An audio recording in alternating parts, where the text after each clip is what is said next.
Sir ಇನ್ನೊಂದು ವಿಷಯ ಏನಪ್ಪಾ ಅಂತಂದ್ರೆ ಇವಾಗ ಸಿನಿಮಾ ತಾರೆಯರಾಗಿರ್ಬೋದು, ಆಕ್ಟರ್ ಆಕ್ಟ್ರೆಸ್ ಅಥವಾ ಪ್ರೊಡ್ಯೂಸರ್ ಯಾರೇ ಆಗಿರ್ಬೋದು, ಈ ತರ ಒಂದು ಫಿಲ್ಮ್ ಫೆಸ್ಟಿವಲ್ ಕರೆದಾಗ ಅವರು ಬರುವಂತ ಸಂಖ್ಯೆ ಕಮ್ಮಿ ಇರುತ್ತೆ.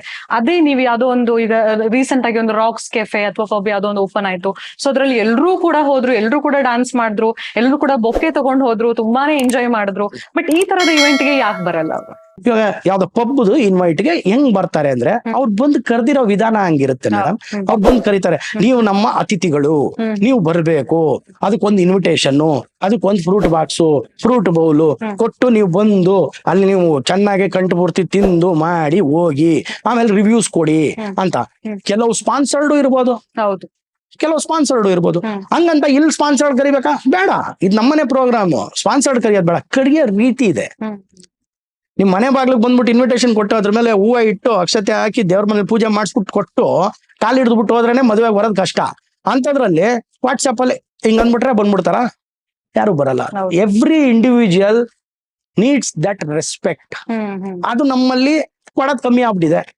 ಯಾರಿಗೂ ಕೇರ್ ಮಾಡಲ್ಲ. ನೀವು ಕೊಡಿ, ನೀವು ಕರೀರಿ. ಅದಕ್ಕೆ ಎಂಟಿಟೀಸ್ ಇಲ್ವಾ? ಫಿಲ್ಮ್ ಚೇಂಬರ್ ಇಲ್ವಾ? ಪ್ರೊಡ್ಯೂಸರ್ ಅಸೋಸಿಯೇಷನ್ ಇಲ್ವಾ? ಡೈರೆಕ್ಟರ್ ಅಸೋಸಿಯೇಷನ್ ಇಲ್ವಾ? ಇವ್ರು ಅವ್ರಿಗೆಲ್ಲ ಇನ್ವಿಟೇಷನ್ ಕಳ್ಸೋದು ಏನಿಲ್ಲ ಮೇಡಮ್. ಸಿಂಪಲ್.